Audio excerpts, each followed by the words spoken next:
sou Ana Benotti e começa agora mais um Diálogos. O tema de hoje é o papel da mulher no século XXI.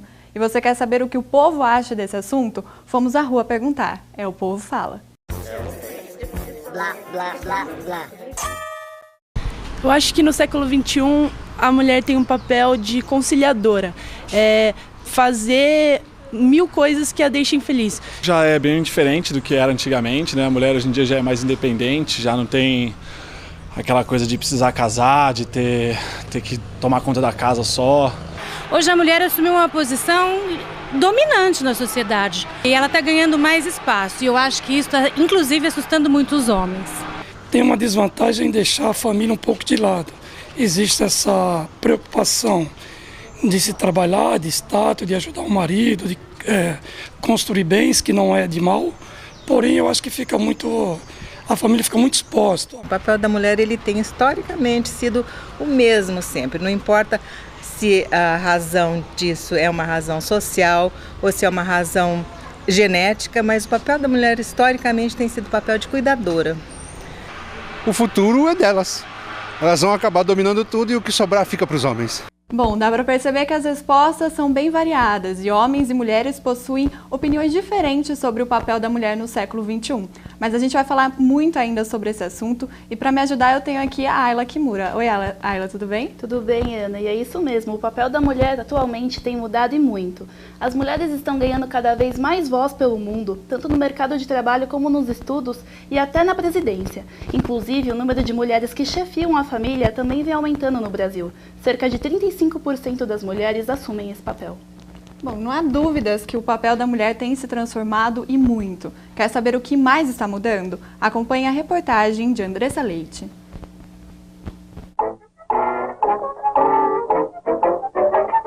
Por longos séculos, a função da mulher era clara e objetiva: cuidar da casa, dos filhos e do marido, dando suporte em tudo o que fosse preciso. Esse comportamento mudou muito desde o século XIX, já que as mulheres saíram de casa e começaram a trabalhar. Com a mudança no comportamento feminino, as mulheres acabam desempenhando até 3 papéis: o de mãe, trabalhadora e dona de casa.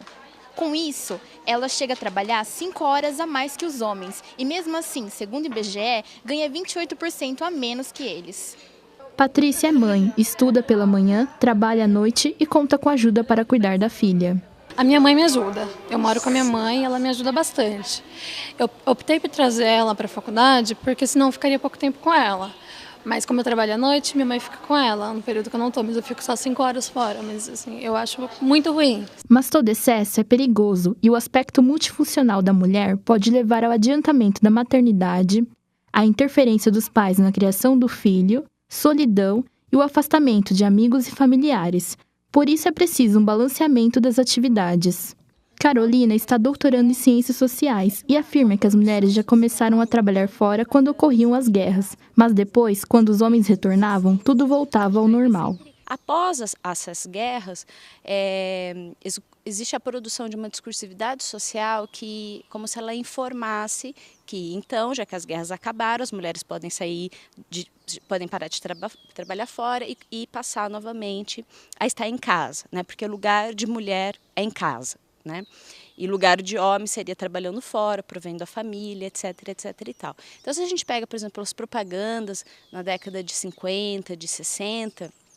a gente vai perceber que propagandas de eletrodoméstico, né, aspiradores de pó, ferro de passar, né, são sempre mulheres muito bonitas, muito felizes dentro da sua casa, passando, aspirando a casa com seus filhos, né? Então a gente tem uma espécie de volta de uma rigidez de ideias de onde homens e mulheres deveriam estar. A mulher é indispensável em todas as épocas. Agora no século XXI ela é fundamental, porque a mulher hoje em dia ela faz tudo, né? Então desde serviço de chão de fábrica até diretoria, então acho que não existe diferença entre homens e mulheres. O Diálogos vai para um rápido intervalo e daqui a pouco está de volta.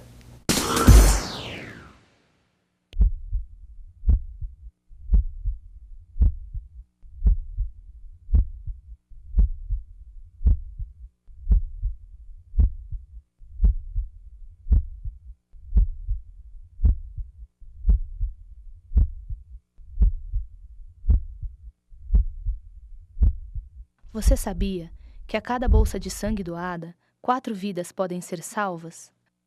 Doe sangue, doe vida. Voltamos com diálogos e o tema de hoje é o papel da mulher no século XXI. Você sabe como as mulheres são tratadas em culturas mais extremas? Nem todas conseguem se libertar de paradigmas impostos pela cultura, religião e política do país. Acompanhe.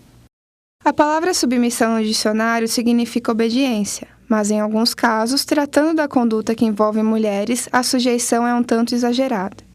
Nas aldeias do Xingu, meninas ficam reclusas dentro das malocas após a primeira menstruação. Como ritual, esperam pelo marido escolhido pelos pais. Na África, meninas a partir dos 2 anos passam por circuncisão. A extirpação do clítoris é feita com caco de vidro, lâmina ou tesoura. Algumas meninas morrem durante o processo. Um caso semelhante foi o da modelo somaliana Wires Dyer, protagonista do filme Desert Flowers. Algumas comunidades aceitam a circuncisão como repressão do desejo sexual, garantindo fidelidade. Já os muçulmanos, seguidos do Alcorão, tratam suas mulheres de forma um pouco mais cruel. Qualquer deslize mínimo, seja com a roupa ou com a ação, a mulher é estuprada. Em outros casos, pode ser abusada sem motivo e morta pelo pai, caso seja estuprada. E para as mulheres ganharem voz pelas causas que lutam, utilizam de grupos feministas e protestos que tiveram início no século XIX. Isso já ajudou a mulher a conquistar muitos benefícios, como o direito ao voto. Hoje em dia, entre muitas causas, elas lutam contra o machismo, a exploração sexual e a violência contra a mulher. No Brasil, os grupos mais famosos são o Fêmen, que é original da Ucrânia, e a Marcha das Vadias, que começou em Toronto, no Canadá. Bom, e para falar um pouquinho mais sobre esse assunto, a gente está aqui com a historiadora Marili Bassini. Oi, Marili, tudo bem? Tudo jóia. Prazer receber você aqui no nosso programa. Bom, e eu queria saber qual foi a mudança que ocorreu para que as mulheres começassem a se organizar em grupos feministas, a lutar pelos seus direitos somente no século XIX. Na verdade, se trata de um processo que vem desde o século XVIII, quando as mulheres elas acabaram se inserindo no mercado a partir das indústrias que estavam nascendo naquele momento, especialmente de vertente têxtil, em que o trabalho de mulheres e crianças era mais barato que o trabalho dos homens. No século XIX, a partir de uma elite organizada, é que as mulheres passaram a ter, primeiramente, um pedido sobre os votos, né? A questão da cidadania passava pela participação política. Durante o século XIX, final do século XIX, começo do século XX, houve essa participação mais elitista que, à medida que o tempo foi passando, foi congregando outras camadas sociais. Os historiadores, os sociólogos vão determinar isso como a primeira onda do feminismo. Por volta da década de 60 e 70, essa necessidade de ampliação dos direitos sociais acabou aumentando e os grupos começaram a se formar mais solidamente, exigindo outro tipo de participação. Reconhecimento da mulher enquanto cidadã, ampliação dos direitos trabalhistas. E, por fim, a partir da década de 1990, nós tivemos essencialmente aí uma discussão sobre as categorias essencialistas da feminilidade, né? Ou seja, você não nasce mulher, você se torna mulher a partir da sociedade, a partir da imposição de valores, de critérios, enfim, que definem o que é trabalho de mulher e o que é trabalho de homem. Então, a década de 90 necessariamente traz para a gente uma novidade, que é entender o papel da mulher não só dentro do universo feminino, mas entender o universo feminino como plural. Então, há uma diferença da mulher branca, há uma diferença da mulher negra, há uma diferença da mulher camponesa e da mulher trabalhadora urbana. Você acha que a queima do sutiã na década de 60 contribuiu para que a mulher fosse ouvida mais pela sociedade? Na verdade, embora não foi só o sutiã, né? Outros aparatos femininos foram colocados, não houve uma queima necessariamente, segundo algumas fontes que nós temos, mas é um movimento, sim, que naquele momento contradiz, inclusive, a ideia de beleza feminina, da exploração do corpo da mulher, da exploração da mulher enquanto a ideia é bonita, então vai se explorar todas as mediações que você pode ter da mulher nesse sentido. O que acontece é que, embora não tivesse o ato em si, foi importante para quê? Para que algumas mulheres mostrassem, para outras inclusive, que não basta ter um rosto bonito, um peito bonito, enfim, a mulher é muito mais que isso. Você acha que a religião contribuiu para que as mulheres fossem submissas aos homens? O que acontece em algumas culturas, como a gente viu até hoje? Aí nós temos que fazer um padrão, né? A gente tem que fazer uma separação. O Ocidente e o Oriente. No Oriente nós temos algumas religiões que nascem dessa forma, a partir do monoteísmo centrado no homem, como o cristianismo também, centrado no homem. Até teve um filme há um tempo atrás que causou uma polêmica, por colocar a descendência de Jesus a partir de Maria, né, e não a partir dos homens. Isso gerou uma polêmica tremenda, porque as nossas religiões, elas estão pautadas necessariamente na figura masculina. Quando você quebra essa vertente, hoje em dia nós temos algumas igrejas de denominações protestantes assumindo a mulher como pastora e tudo mais, você tem uma quebra nessa simbologia. Mas sem dúvida, a hierarquia masculina das igrejas, em certos momentos, proibiu sim da mulher participar, da mulher poder consagrar, enfim. Na década de 60, especificamente aqui no Brasil, nós temos a teologia da libertação entrando, né, nos meios sociais e um papel das mulheres, especialmente das freiras, se inserindo nas comunidades eclesiais de base. Tanto é que quando a gente pega, por exemplo, recentemente na história política do nosso país, quando Lula fala a esperança venceu o medo, na verdade isso é uma construção feminina na década de 60 das mulheres que participavam das comunidades eclesiais de base. Só que isso, infelizmente, a história ocultou. E quais os fatos históricos que levaram às diferenças de salário entre homem e mulher? Necessariamente um processo que vem desde da Revolução Industrial e que é assumido por todos os outros países, né? Aqui no Brasil, vocês bem colocam a diferença salarial das mulheres e muitas vezes elas fazem até mais que os homens.